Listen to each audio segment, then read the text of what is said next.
8h06, vous êtes sur studiocalita.com. Bonjour à tous et bonjour à tout. Olivier Granilic au micro pour une heure d'actualité, de l'actualité qui est couronnée ce matin par, bien entendu, les attentats terroristes en Espagne. Nous allons y revenir dans un instant. Nous allons faire le point justement sur ces deux attentats qui ont eu lieu cette nuit en Espagne. Dans quelques instants, donc, les titres de l'actualité. À 8h10, ce sera le professeur Emmanuel Navon qui sera avec nous pour nous parler des mauvais résultats du système scolaire. À 8h25, Eliana Gerfinkel pour Un jour, notre histoire. 8h35, la revue de la presse israélienne.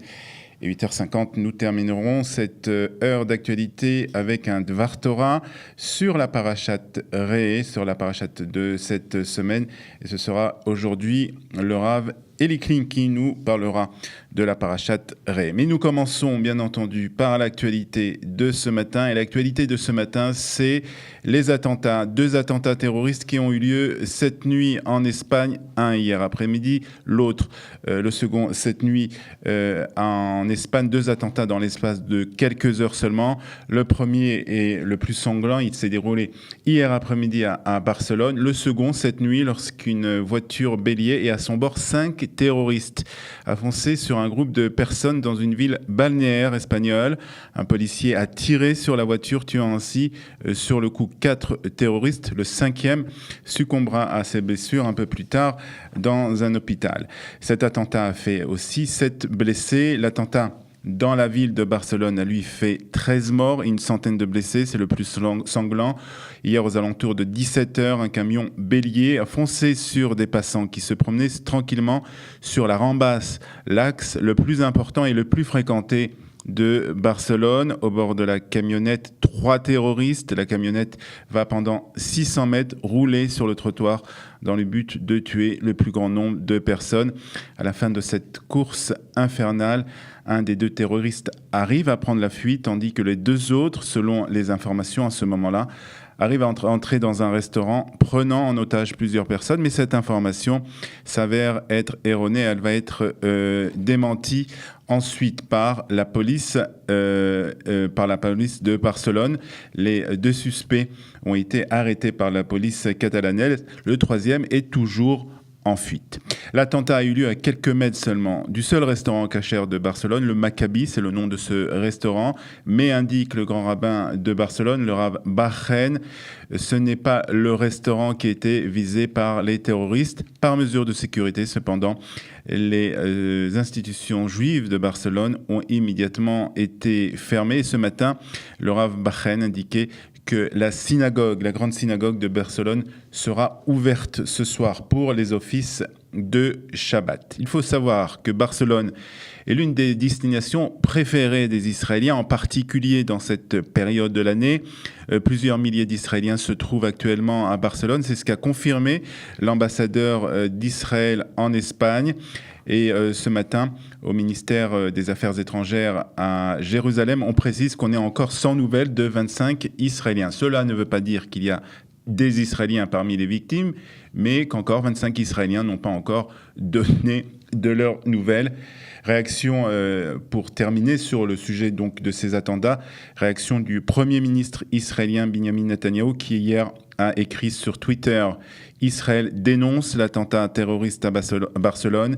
C'est une nouvelle preuve que le monde doit s'unir pour lutter contre le terrorisme », ainsi écrit donc cette nuit le Premier ministre Benjamin Netanyahou à la suite de ces attentats en Espagne. Nous reviendrons bien entendu sur cette actualité avec la revue de la presse, puisque les journaux de ce matin s'intéressent beaucoup à cet attentat à Barcelone et en Espagne.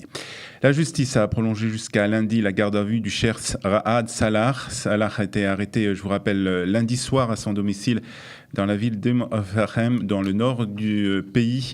La police a expliqué au tribunal que Raad Salah était mis en cause pour des discours qu'il avait prononcés devant plusieurs milliers de personnes, en particulier un discours après le meurtre le 14 juillet de 2 policiers israéliens par 3 Arabes israéliens. Ça s'était passé sur le mont du Temple. La police accuse le cheikh d'incitation à la violence. L'armée israélienne a, elle, démoli dans la nuit de mercredi à jeudi la maison d'un terroriste palestinien près de Ramallah qui avait assassiné la policière israélienne Hadas Malka. C'était en juin dernier et ça s'était passé à la porte de Damas à Jérusalem. Hadas était âgée de 23 ans. Elle avait été grièvement blessée dans cette attaque au couteau et immédiatement évacuée à l'hôpital Hadassah où elle avait succombé à ses blessures. Les maisons donc de ces terroristes ont été détruites. Journée noire pour les accidents du travail hier en Israël. 3 ouvriers ont été tués dans l'espace de 5 heures sur 3 chantiers différents. Un homme de 25 ans a été tué quand une poutre en acier sur laquelle étaient assis plusieurs ouvriers s'est effondrée et est tombée sur lui. C'était sur un chantier situé à Naharia. Puis un homme de 40 ans a été tué en tombant depuis un étage élevé dans un chantier de Rosh Haïn. Et un autre homme de 40 ans, lui aussi, a été renversé par un camion qu'il dirigeait vers un chantier au nord de Tel Aviv. 25 ouvriers du bâtiment ont été tués sur des chantiers depuis déjà le début de l'année.